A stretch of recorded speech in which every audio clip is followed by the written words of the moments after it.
Hola hermanos, hoy por fin ya empezaremos con el estudio del preterismo del Apocalipsis.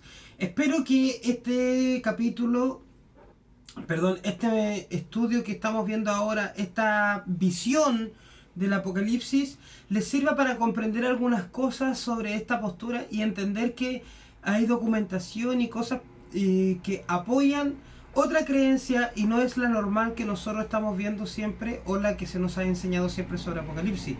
De verdad, hermano, pónganle mucha atención. Está muy resumido el video con referente a lo que ustedes tienen que estudiar del libro. Eh, Espero que les sirva. Espero que le pongan mucha atención, pero respáldense demasiado en el libro.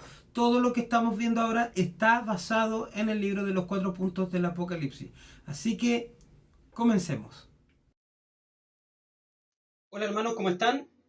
Pues comenzamos con este punto de vista especial que hemos visto, que es el preterismo. Preterismo viene de pretérito, de pasado. ¿Ya? Este punto de vista postula que la mayoría de los hechos del Apocalipsis, si es que no todos, según iremos viendo las distintas líneas del preterismo, fueron cumplidas dentro de los primeros 100 años de la Iglesia cristiana, donde el preterismo dice que sobre todo en los años 70, con algunos acontecimientos que ocurrieron en esa época, son a los que se referían las profecías que hemos visto o que vamos a ver en el Apocalipsis. Dice, creen que todas las profecías de los dos testamentos ya han sido cumplidas, o sea, tanto el Antiguo como en el Nuevo Testamento. Las profecías que no fueron cumplidas en la primera venida de Cristo fueron finalmente cumplidas cuando el templo de Jerusalén fue destruido en el año 70. Bueno, esta definición de preterismo, de la creencia del preterismo, tiene que ver con el preterismo hiper o hiperpreterismo, ya también con el preterismo pleno. ¿Por qué? Porque como vemos acá en el PowerPoint, vemos que existe el preterismo pleno, el preterismo parcial y el hiperpreterismo. Esas son las tres divisiones que tiene esta línea interpretativa de la visión del Apocalipsis. Como ven en el dibujo dice, relájate, ya todo sucedió en el 70 después de Cristo, que diferencia mucho de las otras posturas del Apocalipsis, sobre todo las que vamos conociendo nosotros, como la futurista, la idealista y la histórica.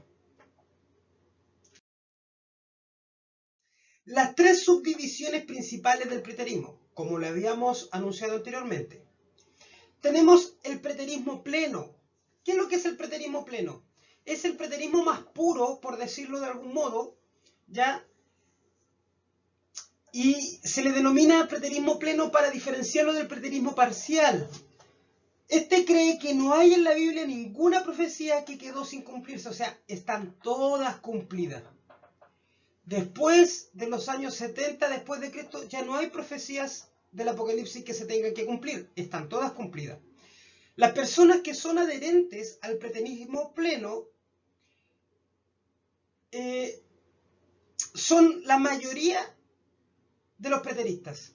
O sea, de las tres líneas de preterismo que hay, el preterismo pleno es el que ahonda la mayor cantidad de personas preteristas. ¿Ya? Me refiero a que si yo tengo 10 personas que creen en el preterismo, podríamos decir que 6 son del preterismo pleno.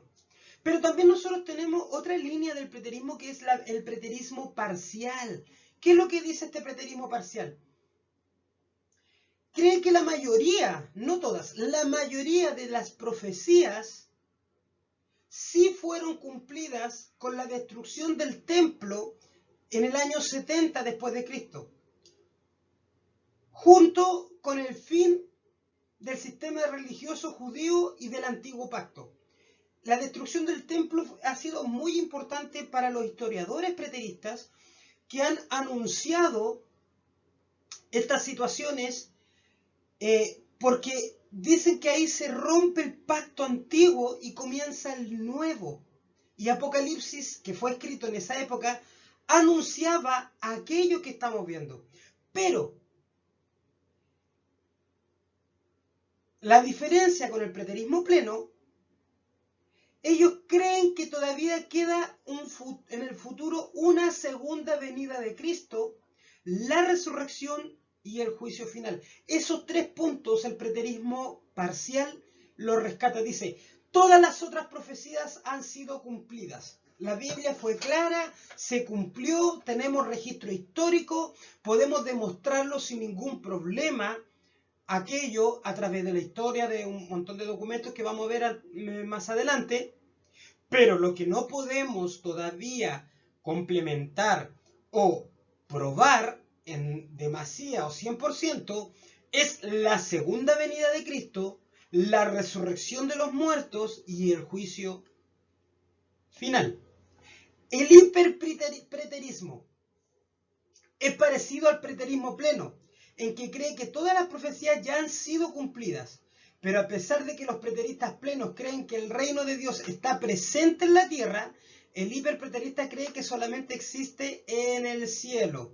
Esta escuela cree que la Iglesia Universal ha reemplazado a la local y por lo tanto los cristianos ya no deben celebrar las ordenanzas del bautismo y la Santa Cena, porque estas pertenecen a la edad pasada y no a la presente. Este preterismo hiper se va a un extremo mucho mayor que el pleno, donde dice que incluso que en la tierra ya no hay reino de Jesús, ya que está todo se fue al cielo, que la segunda venida se refería a la restauración del pueblo cristiano, la caída del templo, y que ya incluso no deberíamos tampoco celebrar la cena del Señor ni los bautismos, porque eso era para los cristianos del primer siglo y no para nosotros. Como verán, hay unas diferencias, para algunos leves, para otras más profundas, con referente al tema de las profecías de la interpretación del Apocalipsis. Pero, sin embargo, las tres líneas del preterismo en gran parte postulan que la mayoría del Apocalipsis, si es que no todo en el caso de los preteristas plenos y hiperpreterismo, ya se ha cumplido.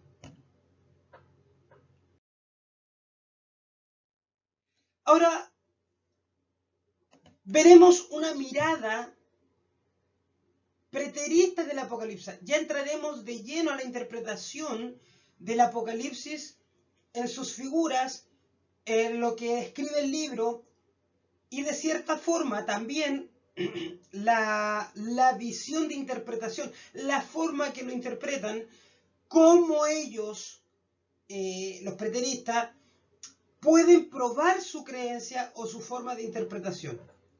Primeramente dice que Apocalipsis tiene dos propósitos fundamentales con respecto a sus lectores originales.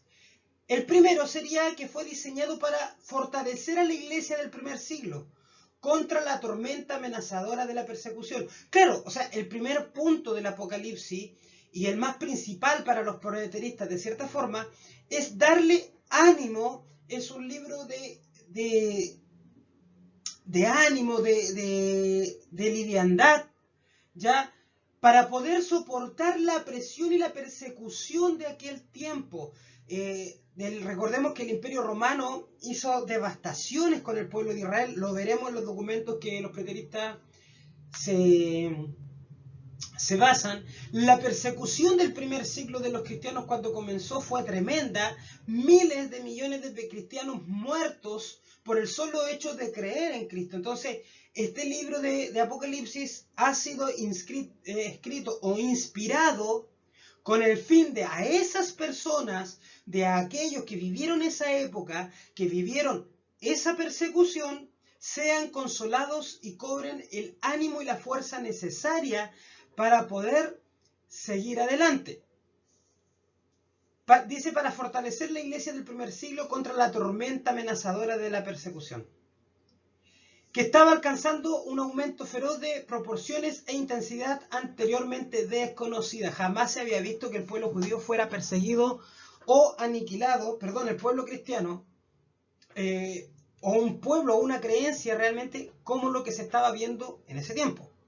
Un aspecto nuevo y principal de esta persecución fue la participación del Imperio Romano.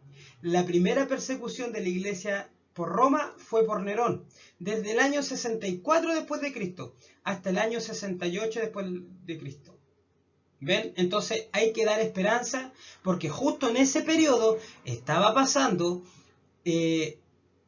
una persecución al pueblo cristiano tremenda. Y no solo los cristianos, sino que el pueblo judío también estaba pasando por defenderse del Imperio Romano y aparte guerras civiles entre los mismos judíos. Era una situación bastante compleja, bastante sangrienta, mucho caos y mucha catástrofe en la época. En segundo lugar, Apocalipsis fue escrito para preparar a la iglesia para una reorientación grande y fundamental en el curso de la historia de la redención. O sea, el Apocalipsis es el libro, carta de revelación que ha sido escrita para que darle una dirección nueva a los cristianos de ese tiempo. Primeramente la esperanza de que todo esto va a pasar, pero posteriormente también es para dar una dirección como iglesia. ¿Qué lugar va a tomar en la historia? Una reorientación que incluyó la destrucción de Jerusalén, el centro que no solamente de Israel y el antiguo pacto, sino del cristianismo apostólico. Ver Hechos 1.8 y el templo. Ver Mateo 24.1 al 34 con Apocalipsis 11. Claro, porque ¿qué es lo que pasa? Ya no, como les decía, el templo ha sido súper importante para tanto los judíos como para los cristianos. Y la destrucción de este marca un nuevo principio, una nueva etapa, una nueva era. Por lo tanto, el cristianismo debe apuntar a una nueva dirección. Eso es lo que postula la mirada preterista en el propósito principal del libro de Apocalipsis. Ahora, la expectativa temporal del Apocalipsis, ¿qué es lo que pasa? En esta frase dice, el comienzo es la parte más importante de la obra. Para poder interpretar el Apocalipsis de la manera correcta, postulan los preteristas, hay que considerar cómo comienza el escrito, qué es lo que nos dice el escrito al inicio, para poder ir siguiendo esa línea de interpretación e ir entendiendo lo que el libro está escrito. Dice, la revelación de Jesucristo que Dios le dio, dice, para manifestar a su siervo las cosas que deben suceder pronto. Al decir pronto, la línea preterista dice que se refiere a la época, al momento ya, no al futuro, sino lo que iba a suceder pronto en esos años, poco tiempo después de lo que fue escrito el libro de Apocalipsis.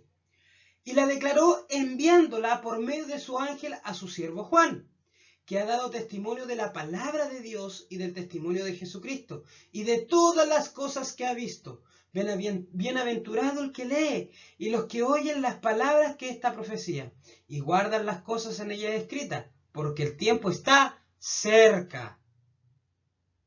Aquí, antes de las visiones dramáticas aparezcan, las imágenes impactantes confunden al lector. Porque dice, Juan provee una pista clave para interpretar su libro. Dice, los eventos deben suceder sin demora. Del griego tachos, que significa ahora, ya, porque el cumplimiento está cerca. Engis, que significa el cumplimiento será en esta época, será pronto, será dentro de lo que tus ojos pueden ver. Los léxicos griegos y las traducciones modernas están de acuerdo en que estos términos significan cercanía temporal, no una cercanía, ¿cómo podríamos decir? Desconocida, no una cercanía lejana. Porque nosotros siempre decimos, oh, Cristo viene pronto, pero cuando no sabemos, pueden ser 100, 200, 300 años, mañana, pasado. No, este vocablo griego en el texto está indicando que es cumplimiento cercano, o sea, en la época en que fue escrito el libro. En todo el Nuevo Testamento, tachos quiere decir rápidamente, inmediatamente, sin demora, pronto. El término engis cerca también indica cercanía temporal, del futuro. Ver Mateo 26, 18. Del verano y de una fiesta. El inspirado apóstol Juan claramente informa a su audiencia original que vivió hace 2000 años que ellos deben esperar que las profecías se cumplan. Se cumplirían durante su vida. Como Milton Terry, un teólogo, dice, los eventos del Apocalipsis ocurren pocos años en el futuro desde cuando Juan escribió. Todo lo que puede mostrar como futuro de lo que está escribiendo era una profecía cercana, de tiempo corto, no de tiempo corto indefinido. Según Juan, entonces los eventos proféticos son sin demora y están cerca, de modo que los lectores originales deberían mantenerse firmes. Claro, esa es la esperanza. No importa lo que estén sufriendo ustedes ahora, en este instante, porque Dios va a dar la victoria y va a haber redención. Pronto, ahora ya, ustedes lo van a experimentar, lo van a vivir, lo van a ver. Esperando un poco más de tiempo. Vengo pronto, aférrate a lo que tienes para que nadie te quite la corona. 3:11. Los estudiantes modernos no deben dejar que un esquema teológico establecido o una metodología interpretativa predeterminada modifique el impacto de estas afirmaciones. ¿Qué significa esto? Que los estudiantes de la Biblia y del texto de Apocalipsis, dicen los preteristas, no debe ser influenciado por metodologías establecidas de muchas corrientes, porque si pasa eso, dejarían pasar por alto estas palabras tan importantes que están anunciando el cumplimiento de la hora ya pronto.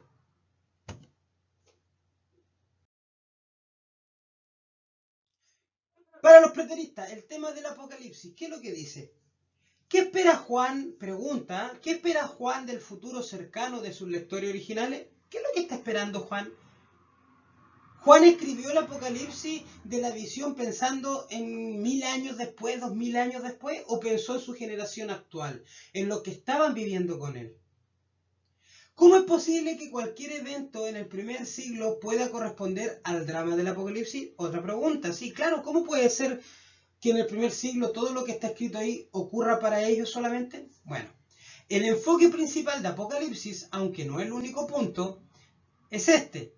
Dios pronto juzgará a los judíos del primer siglo, porque rechazaron y crucificaron a su Hijo, el Mesías de ellos. Es decir, los juicios de Apocalipsis vienen especialmente 30. Vienen especialmente. Ese 30 que aparece ahí, ahora me vine a acordar, perdón, significa que aparecerá no más en un periodo de 30 años. 30 de Jesús, el año 60 al 70, 33 al 60 y tanto, dentro del periodo de 30 años que estaban sucediendo.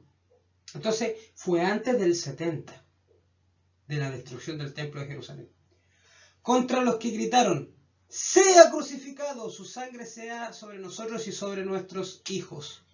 Mateo 27, 22. Por eso, al anunciar aquello, es lo que el Apocalipsis está diciendo que se está cumpliendo en esa época. Se está enjuiciando a Israel por el hecho de haber rechazado al Hijo de Dios.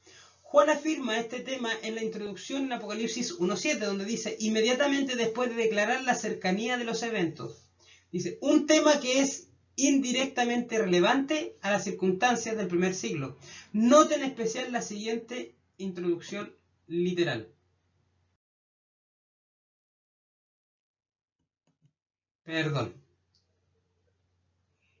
Claro, cuando nosotros entramos a la interpretación literal, empezamos a ver formas codificadas de lenguaje que está dentro del Apocalipsis. Y vamos a analizar lo que es la escena del trono. Apocalipsis 4:5 dice lo siguiente. Los 4 seres vivientes que están lo más cerca del trono parecen ser ángeles del orden supremo. ¿Qué es lo que son ángeles del orden supremo? ¿Dónde encontramos a los ángeles del orden supremo? Escrito en la Biblia. Ellos siempre miran la creación, pues están llenos de ojos. ¿Se acuerda cuando vimos angelología los que pudieron estar? Vimos los distintos tipos de ángeles, sus jerarquías y quiénes son los que tenían gran cantidad de ojos. Dice, están preparados para hacer la santa voluntad de Dios, pues tienen 6 alas para volar rápidamente y cantar de la santidad de Dios. Y lo pueden hacer en toda la creación. Su número 4 representa los 4 puntos cardinales, o sea, norte, sur, este, oeste. O sea, ellos están en todo momento, en todo lugar y en todos los sitios del mundo conocido hasta ese entonces. Dice, sin importar lo que Juan atestigua después, sin importar lo terrible de los juicios, sin importar lo aterrador de la oposición, él tiene la seguridad no solamente de que Cristo está pendiente de los asuntos de su pueblo en su historia, sino que también Dios está activamente controlando todas las cosas por encima de la historia. ¿Qué es lo que significa la escena del trono? El poderío de Dios manifestándose en esa época. Juan le está diciendo, Dios es tan poderoso que tiene todo en vista. Nada de lo que estamos pasando en esta época que tiene que ver con las guerras, con las matanzas, con las persecuciones, con el juicio, se escapa ante la mirada de Dios y de sus ángeles. En el capítulo 5 aparece ante el trono alguien importante que demanda el derecho de ejecutar los juicios de Dios, el Cordero inmolado pero vivo.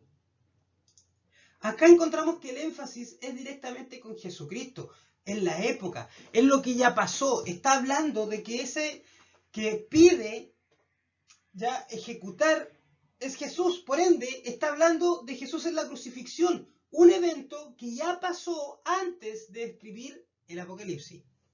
El énfasis sobre su crucifixión, como en Apocalipsis 1:7, es innegable, dice, Cordero inmolado. El gran problema con el judaísmo es que busca un león poderoso y se escandalizó al encontrar lo contrario, un pequeño cordero. Entonces, ¿qué es lo que está diciendo Juan en esta parte del Apocalipsis? No es que en el futuro se levantará un cordero, sino que el cordero inmolado en la cruz ya ha dado la autoridad para ejecutar los juicios de Dios. Lo hizo en la cruz del Calvario. Ahí no está describiendo una profecía, está describiendo un suceso profético que ocurrió cuando Jesús fue crucificado. Por eso a los judíos les costaba entender, porque ellos en sus profecías habían intentado que vendría un león de guerra y no un cordero de redención.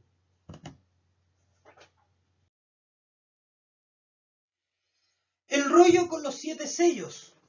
Dice, el rollo tiene que ser relevante al primer siglo. ¿Por qué?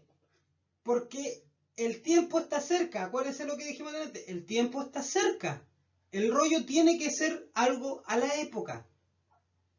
El rollo tiene que referirse a Israel, porque el tema de Apocalipsis se refiere a los que le traspasaron.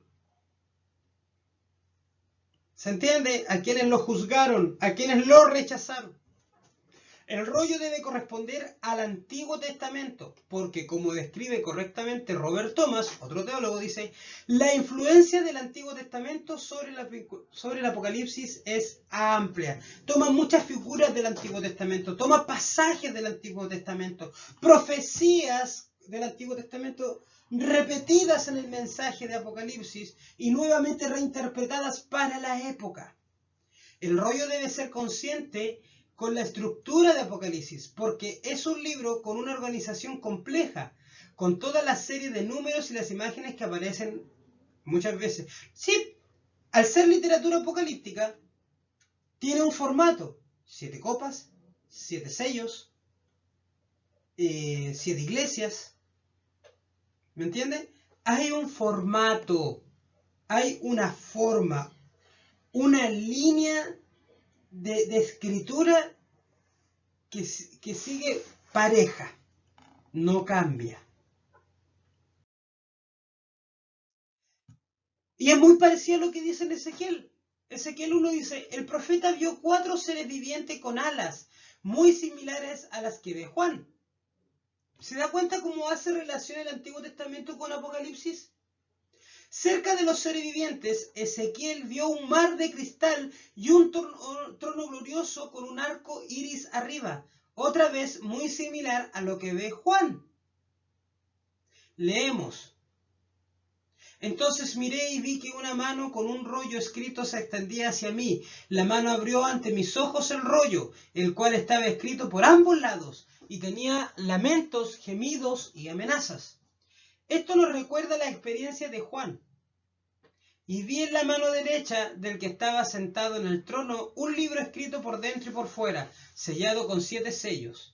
Es seguro que estas semejanzas fuertes no son por azar. Juan parece seguir el patrón de Ezequiel. O sea, para los preteristas están diciendo que la interpretación es muy raro que se parezca. Es muy raro que sean casi igual a los de Ezequiel. Entonces, la única explicación hermenéuticamente posible es que Juan está tomando los pasajes de Ezequiel para explicar el fenómeno de la visión que él está viendo. O estaba viendo exactamente lo mismo, algo que ya estaba pasando en la época. Esto significa juicio sobre Israel. ¿Por qué? El tema del juicio contra los judíos está presente en toda la carta del Apocalipsis. Los personajes, una prostituta y una novia. Después vamos a analizar cuál es el contraste entre la prostituta arriba de la novia, arriba de la bestia, y la novia con el novio en las cenas del Cordero. El desarrollo de Apocalipsis, el rollo sellado, el castigo capital por adulterio. ¿Qué significa adulterio? Que se dio su corazón a otra persona, se salió de lo que Dios quería y dio para otro lado su intención y su fe. Se desvió su fe y su mirada. El pueblo de Israel se prostituyó al mirar lejos de Dios su vida. Todo lo que ellos hacían tenían que hacer con referente a Dios, pero con el tiempo se fueron prostituyendo. Por eso Dios permitió que fueran invadidos por adulterio. Una fiesta de boda, la nueva novia y el descenso de la nueva Jerusalén. Entonces la naturaleza del juicio, desde el punto de vista del pacto de Dios, sugiere que el rollo sellado en el decreto de divorcio de Dios en contra de su esposa del Antiguo Testamento, por causa de adulterio espiritual. Claro, la carta de divorcio era muy similar. Y lo que está diciendo Dios, me estoy divorciando de esta esposa que ha sido infiel y que ha sido adúltera. La referencia al león de la tribu de Judá, Apocalipsis 5:5, dice, nos recuerda a Génesis 49. Allá oímos cómo la obra de Dios fue hecha universal y cómo se extendió más allá de las fronteras de Israel. Habemos de otras partes de la revelación del Nuevo Testamento que los judíos también volverán nuevamente al reino de Dios en su plenitud, recibiendo las bendiciones de la salvación. Pero Dios nunca los exaltará por encima de otros pueblos, comprados por la sangre de Jesús. Aquí lo que está explicando es que ya no hay una exaltación de Israel por sobre todos. No, aquí hay una igualdad. Israel debe reconocer a Jesús como su Mesías para que sea salvo, como todo aquel que no es judío y que recibe a Jesús para su salvación. Ya no está Israel por sobre los gentiles ni los gentiles por sobre Israel de los que son creyentes. Son iguales. Judíos y gentiles son un solo cuerpo en Cristo para siempre, formando un árbol, un nuevo hombre, un nuevo templo, una nueva creación.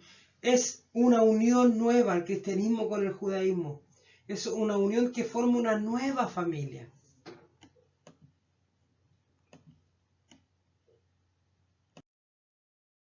Ellos son 7 en total. Bueno, para los preteristas que están basados en escritos de historiadores y de documentación de la época, toman muy en serio lo que fue escritos de parte de Eusebio. ¿Quién fue Eusebio? Fue un historiador de la iglesia que vivió entre los años 260 y 340 después de Cristo. O sea, si ustedes se fijan, vivió muy cerca de la época en que sucedieron supuestamente estos hechos. Entonces era muy poco la distancia de tiempo que había entre él y los sucesos. Bueno, él ocuparía la historia ya de Josefo acerca de la guerra de los judíos, lo que hemos estado viendo hasta el momento. Dice, para ilustrar el cumplimiento de la profecía del Sermón del Monte de los Olivos. Dice, 1. Ya. En el capítulo 6, el jinete sobre el caballo blanco que salió venciendo y para vencer representa la marcha victoriosa del ejército romano hacia Jerusalén para pelear la guerra judía en la primavera del 67 después de Cristo. Claro, en el 67 después de Cristo sale una gran cantidad de legiones o cantidad de soldados romanos para pelear la batalla de Jerusalén por completa. Entonces es obvio que para ellos esa ilustración tremenda de la época significaba que era el caballo blanco que sale victorioso o que sale dispuesto a vencer en la batalla. Ahora, recordemos que las muertes y todo lo que pasó en esa época fue tan tremendo y tan grande que obviamente quedaría en el recuerdo de todos los judíos de la época y de todos los que vivieron o conocieron sobre los hechos en ese momento. El jinete sobre el caballo rojo. El caballo rojo, ¿qué es lo que significa? Eso está en Apocalipsis 6:4. Que quita la paz de la tierra. Eso puede compararlo con Mateo capítulo 24, el verso 6 al 7. Dice, habla de la sorprendente destrucción de la famosa Pax Romana. En ese tiempo la famosa Pax Romana, que significaba que el pueblo se mantenía en paz, pero era bajo la subyugación o basado en la tiranía del pueblo romano. O sea, había paz porque el pueblo se imponía, simplemente los romanos imponían su dominio y como eso era así, había paz, pero era la Pax Romana. Era por imposición. O sea, nadie se porta mal y nadie dice nada porque los romanos son tan poderosos que pueden causar algún daño mayor. Es una paz obligada que prevaleció en todo el Imperio Romano por muchos años. ¿Qué pasa con los caballos negro y amarillo? Para los preteristas representan la escasez de alimentos y la muerte que resultó de la guerra judía. Estos factores trágicos de la guerra están bien documentados por Josefo. Guerra de los Judíos 4:7, el libro que estamos siendo basado de los escritos y que se basa mayormente en la mayoría de los preteristas, para justificar los hechos de la época, porque son hechos verídicos, comprobables, documentados. El historiador judío que participó en la guerra, y por los historiadores romanos, Tácito, ver Historias 1, que es otro libro de historia, y Seutonio, Vespasiano. Son los libros, los escritos que ellos, historiadores de la época cercana a estos hechos, van relatando. Así que el caballo negro y el caballo amarillo para ellos representaron la muerte y la escasez de alimentos que sucedió en aquella época.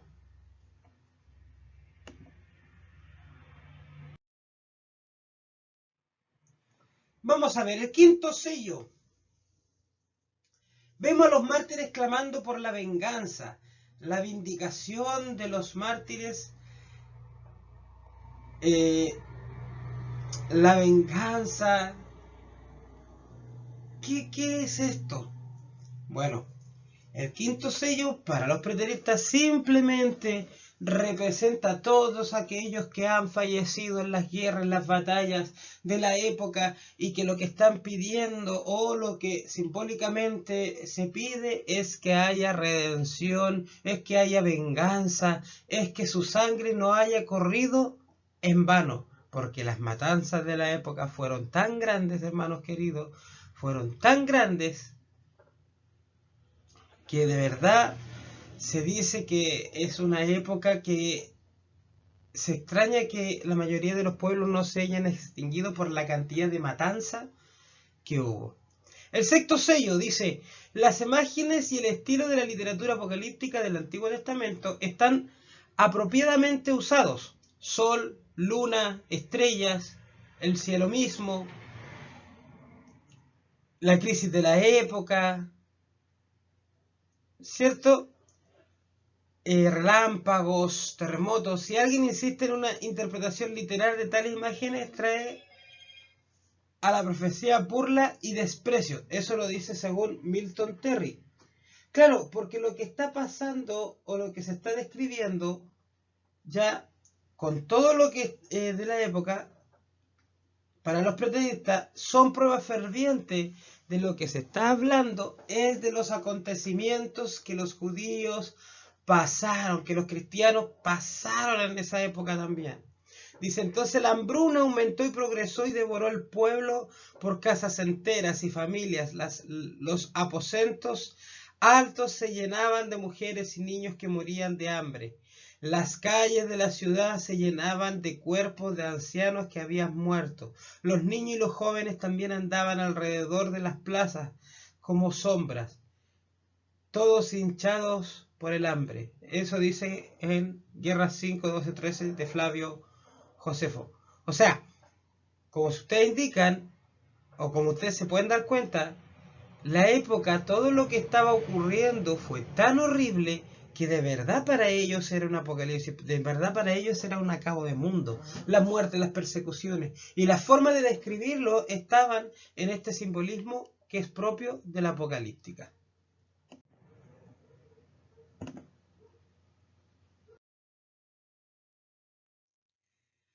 Nos vamos a saltar un poquito y vamos a hablar sobre qué pasa con los 144.000. Antes de abrir el otro sello, dice: para los preteristas simplemente el número simbólico. ¿Por qué? Porque si ustedes se fijan, 144.000 es como un múltiple de 12, que habla de las 12 tribus, ¿ya? Donde toma varones, 12.000 varones de cada tribu, y eso es simplemente un acto simbólico, ¿ya? Que habla sobre los que quieren pedir redención. Ahora, para estos son siervos de nuestro Dios de las 12 tribus de Israel. Eso aparece en el capítulo 7 del 4 al 8. Dice: son judíos que aceptan al Cordero de Dios para salvación. Ellos después aparecen con él sobre el monte de Sión. Cuando comparamos el número específico de 144.000 a la gran multitud de la cual nadie podía contar, eso en el 7.9, es un número relativamente pequeño, pero es un número perfecto. O sea, representa las 12 tribus, representa a los cristianos, a los 12 apóstoles, y es un múltiplo. ¿Ya? Entonces, para los preteristas, esto no es que hayan 144.000 elegidos literalmente, sino que simplemente es un simbolismo.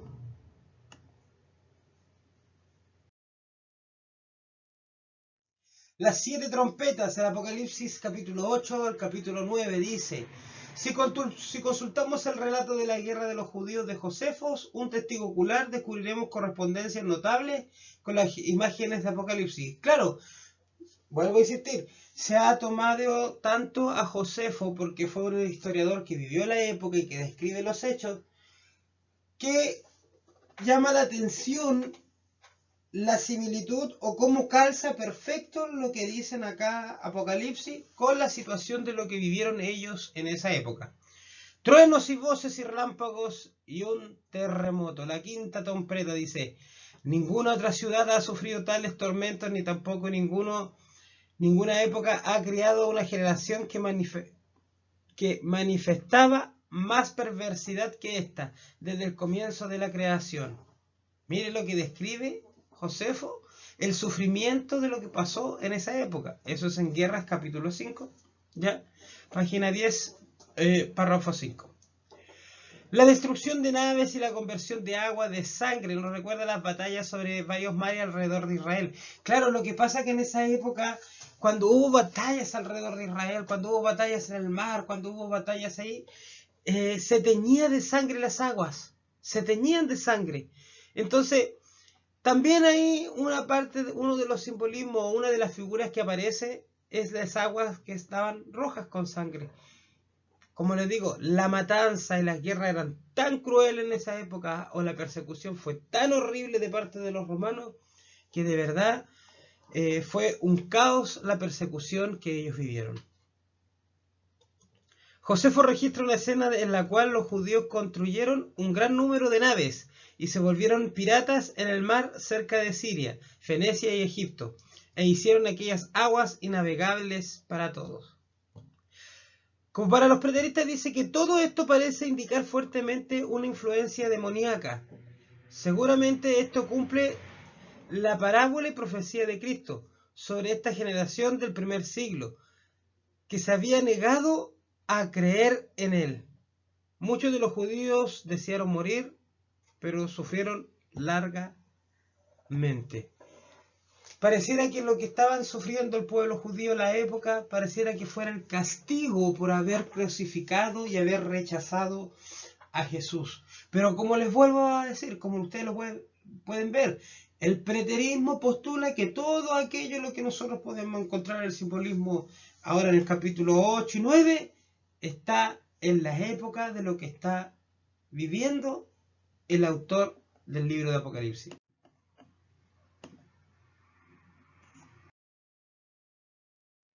La sexta trompeta, según los relatos históricos, estaría representando a las 4 legiones de soldados romanos que se habían de asentar juntamente con la cercanía del río Éufrates, los cuales tenían por costumbre demostrar su poderío militar, eso con el fin de causar un impacto psicológico sobre los pueblos conquistados.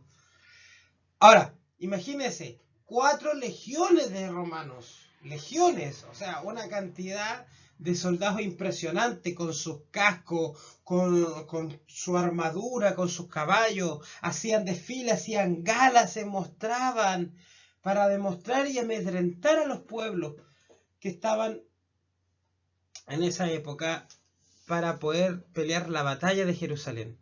En ese tiempo hubo catapultas que arrojaban lanzas con gran estruendo y piedras del peso de un talento, junto con objetos encendidos y una vasta multitud de flechas, que hizo que el muro fuera tan peligroso que se retiraron todos los judíos de allí.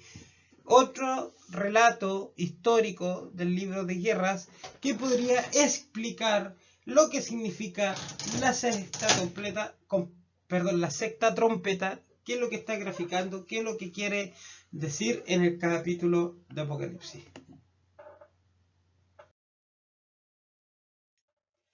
Medir el templo. ¿Qué significa medir el templo para los preteristas? Ya estamos en el capítulo 11. Dice, evidentemente, Apocalipsis 11 profetiza la destrucción inminente del templo en el año 70. Habla de medir el templo, habla de que hay juicio en el templo de Israel. Y resulta que en el año 70 después de Cristo fue cuando el templo de Jerusalén fue completamente destruido. Entonces, no es algo futuro, es algo que pasó, el templo ya fue destruido. Ese es significativo de que este pasaje refleja fuertemente la profecía de Jesús en el Sermón del Monte de los Olivos. Compare las palabras profetizadas. Dice, en Lucas 21:24 dice, los gentiles pisotearán a Jerusalén hasta que se cumplan los tiempos señalados para ellos. Apocalipsis capítulo 11:2 dice, pero no incluyas el atrio exterior del templo, no lo midas, porque ha sido entregado a las naciones paganas, las cuales pisotearán la ciudad santa durante 42 meses. Énfasis añadido. 42 meses. Y Jesús en el Sermón del Monte ya lo había dicho. Entonces, ¿qué es lo que pasa con medir el templo? Es simplemente el cumplimiento de la profecía de Jesús en el Sermón del Monte para lo que pasó en el año 70 con la destrucción del pueblo judío. Capítulo 13, ¿qué es lo que es la bestia? Vamos a ver la bestia. La postura preterista interpretó el significado de la bestia como el Imperio Romano y el emperador Nerón por las siguientes razones. Bueno, aquí simplemente las voy a enumerar porque al final lo que está diciendo que la bestia no es el enemigo ni Satanás mismo, y el anticristo vendría siendo el emperador de la época, y la bestia vendría siendo también el mismo emperador de la época por lo siguiente. 1. Los eventos y las personas de Apocalipsis son en el tiempo y en los lectores originales de Juan. La bestia no puede ser otra cosa más que algo contemporáneo a la época de lo que están viviendo, según los preteristas. La bestia, dice, posee gran autoridad y poder.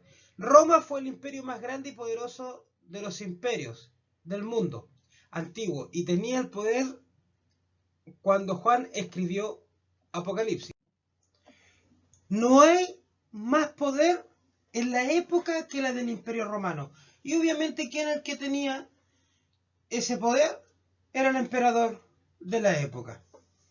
Por eso es importante la data de cuándo fue escrito el libro de Apocalipsis para determinar quién era el emperador o quién ejercía el poder en ese entonces. Pero para la mayoría de los preteristas, la bestia es Nerón. Dice, la bestia tiene un carácter blasfemo y demanda la adoración. Acuérdense que a los emperadores romanos había que adorarlos y creerlos como Dios porque ellos decían que era la encarnación de Dios mismo. Los romanos consideraron a muchos de sus emperadores como dioses. Nerón se consideró el dios de Apolo.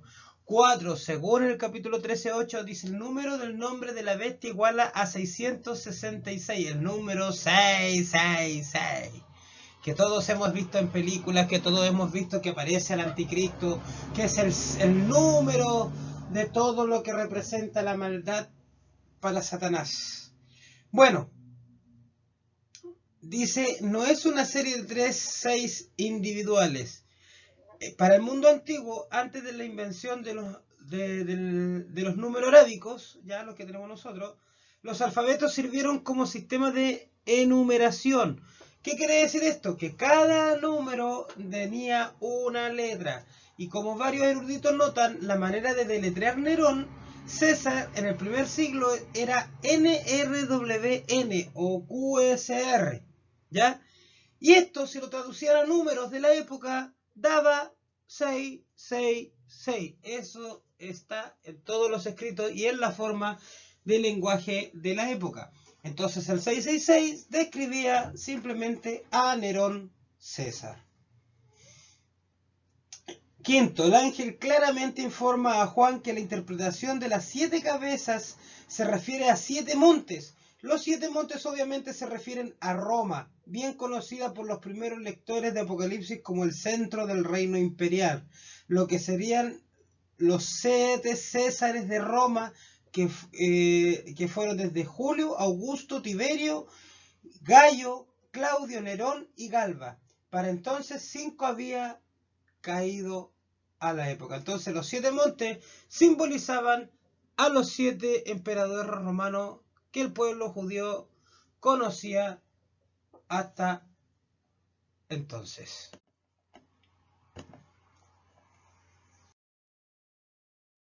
Del capítulo 14 al 16 hablamos sobre el juicio de Israel. El juicio de Israel todavía continúa. Estamos viendo que el séptimo sello que hemos visto está representando todo este tipo de cosas que están pasando.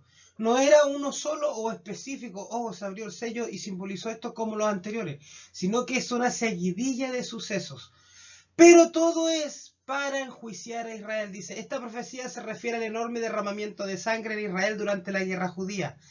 Permítame documentar esto. La división de la gran ciudad en 3 partes, 16 al 19, compare con 11:8 también en el de Apocalipsis, capítulo 11, verso 8, y capítulo 16 con 19, compárenlo, dice, parece referirse a las luchas internas en Jerusalén, mientras luchaban contra los romanos, los judíos también luchaban entre ellos. O sea, más encima tenían que liberarse del pueblo romano, tenían que luchar contra ese imperio opresor, más encima tenían luchas internas entre ellos. Imagínense, mire, luchas internas.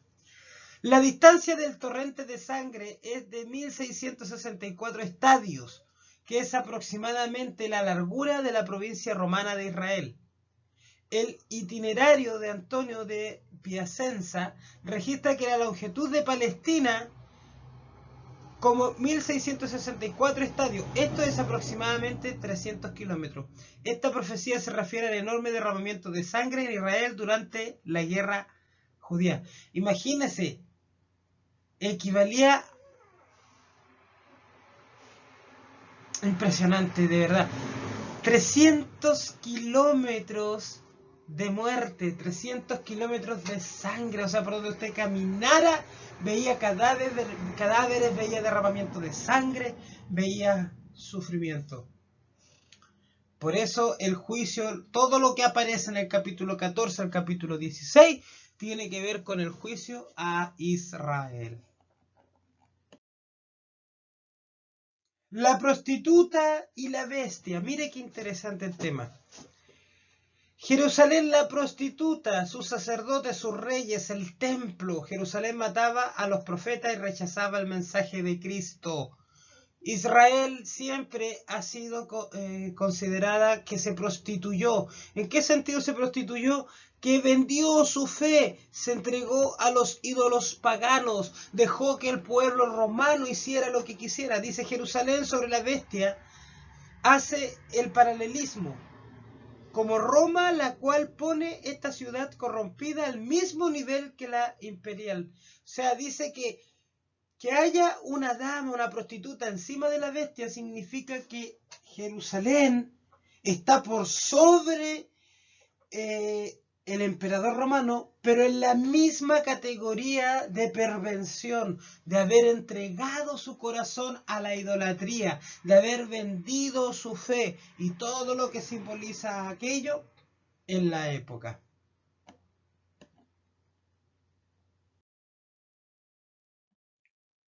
En Apocalipsis 19 vemos la cena y las bodas. Y aquí es interesante lo que vamos a ver. ¿Sabe por qué, hermano querido?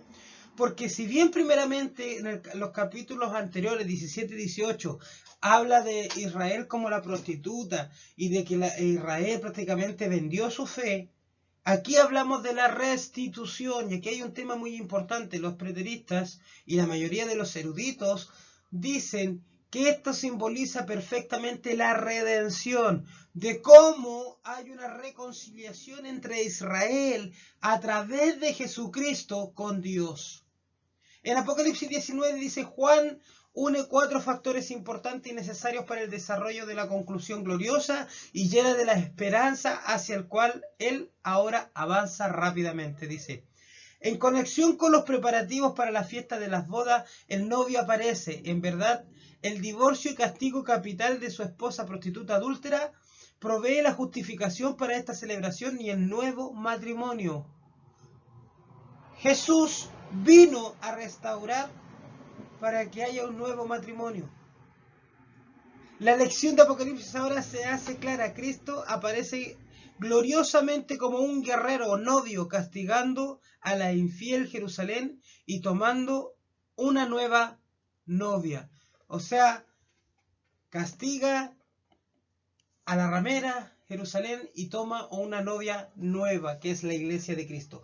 Pero todo eso ocurrió en la cruz del Calvario. Acá lo que está simbolizando es la cruz del Calvario, el sacrificio de Jesús. Y todo eso lo hizo Jesús anteriormente. El milenio capítulo 20. ¿Qué es lo que ocurre con el famoso milenio para los preteristas? Dice, en verdad este capítulo describe las consecuencias duraderas de la destrucción de Israel y del establecimiento del reino de Cristo. También lo ve de manera simbólica. Eso es lo que quiere decir, también lo ve de manera simbólica. Una vez más, la falta de espacio no permite un análisis profundo de este interesante texto. Entonces, yo solamente voy a resaltar algunos de los aspectos más importantes del punto de vista preterista, que son debatidos los 1000 años. El atar a Satanás, el reino de Cristo y la resurrección. Primeramente, los 1000 años se considera que es simbólico y que representa la caída del templo y las consecuencias que tuvo Israel hasta el día de hoy. Hasta el día de hoy y hasta que Jesús no venga nuevamente en el caso de nuestra creencia, pero para los preteristas significa que es un ejemplo de tiempo que grafica las consecuencias de que el templo haya caído en aquella época. El atar a Satanás, ¿qué es lo que es el atar a Satanás? Dice, la propagación del reino de Dios por Cristo involucró ejercer poder sobre el reino de Satanás. Él arrebató hombres y mujeres al control de Satanás, puesto que estamos todavía en el milenio. Como les decía, todavía estamos en el milenio según para los preteristas porque representa las consecuencias de la caída del templo y que del sacrificio de Jesús hasta ahora se está cumpliendo se ha cumplido toda esta profecía porque es simbólico, simboliza una cantidad de tiempo prolongado donde estamos viviendo la redención de Cristo, donde Jesús hasta el día de hoy con la predicación del Evangelio rescata a las personas de las tinieblas y las trae a su reino. Eso es lo que representa el atar a Satanás, que hasta el día de hoy le estamos quitando privilegio o prestigio o las almas arrebatadas a través del Evangelio. El atar a Satanás entonces comenzó en el primer siglo. ¿Cuándo comenzó? Cuando Cristo lo inició durante su ministerio. Lo aseguró legalmente en su muerte y resurrección. Y dramáticamente lo demostró en la derrota del primer enemigo del cristianismo, el judaísmo.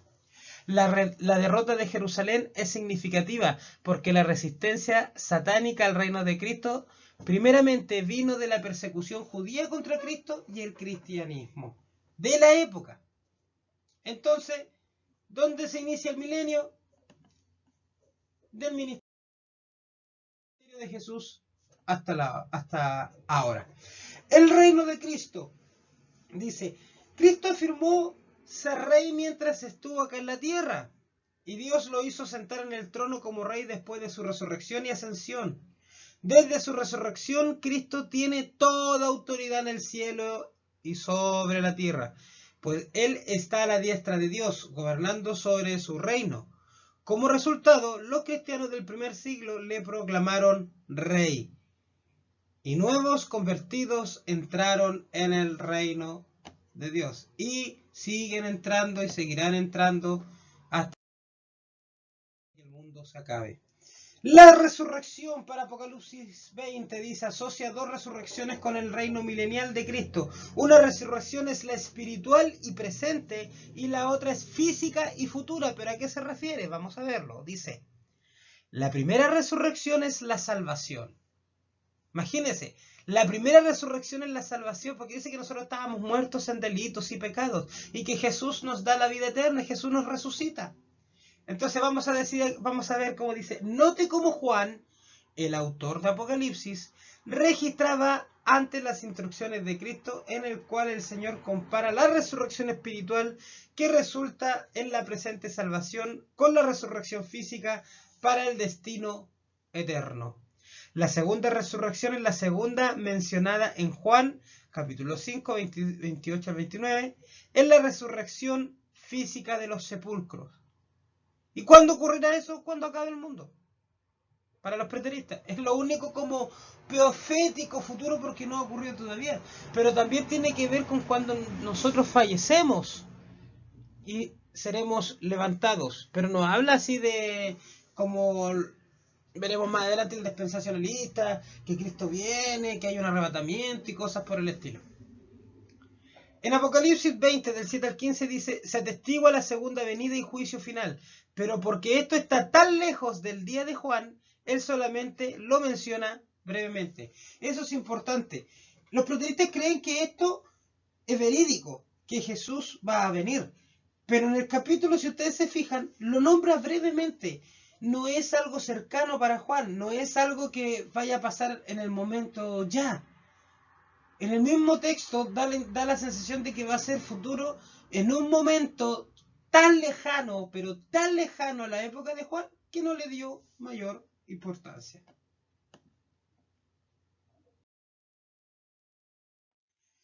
Bueno, y la novia en el cielo, capítulo 21 y 22 para los preteristas, cree que Juan está expresando por medio de un símbolo elevado y poético la gloria de la salvación. Simboliza poéticamente lo que es la salvación a través de la fe en Jesucristo, todo lo que es ser iglesia. Dice aquí, la vieja Jerusalén con su tabernáculo, templo, hecho con manos humanas, está desapareciendo mientras el templo de la Nueva Jerusalén lo reemplaza. Esto fue finalizado los años 70 después de Cristo. Cae el templo judío y se levanta un nuevo templo que es el cristianismo, que es el templo de nuestros cuerpos a través del Espíritu Santo. Por eso los preteristas dicen que Dios ha dicho que el Espíritu Santo mora en nosotros y que nosotros somos templo, porque en el 70 iba a ser destruido por completamente el templo de Jerusalén. Para concluir, dice, la interpretación preterista, hermanos, de Apocalipsis está arraigada a principios hermenéuticos y teológicos sólidos y está apoyada por la posibilidad de una verificación histórica que es sorprendente. La documentación que hay, hermanos, para defender esta postura es impresionante. La interpretación preterista toma seriamente las afirmaciones cronológicas de Apocalipsis. Observa cuidadosamente el contexto histórico de Apocalipsis y escucha con atención a la literatura apocalíptica de los profetas del Antiguo. ¡Wow! ¡Qué manera de tener argumentos! ¡Qué manera de entender algunas cosas! Ya hemos visto todo lo que el preterismo anuncia.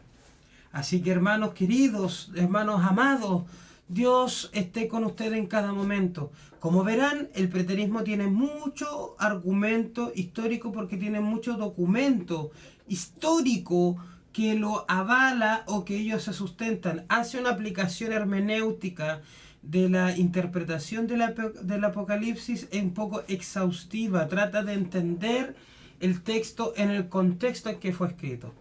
Así que, hermanos queridos, la tarea se las enviaré por escrito, pero se la resumiré de la siguiente manera. Tienen que tomar un capítulo del libro de Apocalipsis, ir al libro que les pasé para estudiar y explicar lo que la postura preterista ya está explicando o enseñando con referente a ese capítulo o a ese símbolo que ustedes van a tomar. Ejemplo, ustedes pueden ir a, no sé, a los 4 caballos del Apocalipsis y hablar sobre el caballo negro y el caballo rojo, que lo hemos visto anteriormente ya de manera resumida, pero ustedes explayarse según lo que dice el libro o escribir con mayor detalle todo lo que en el libro aparece que los preteristas consideran que aparece ahí.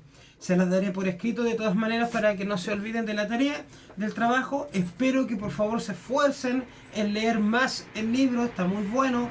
Y lean los libros de Apocalipsis, los capítulos que ustedes quieren o que les llame la atención, que van a interpretar o explicar cómo los preteristas interpretan ese pasaje del Apocalipsis. Hermanos, Dios los bendiga. Estaré ya enviando prontamente el próximo video, así que bendiciones.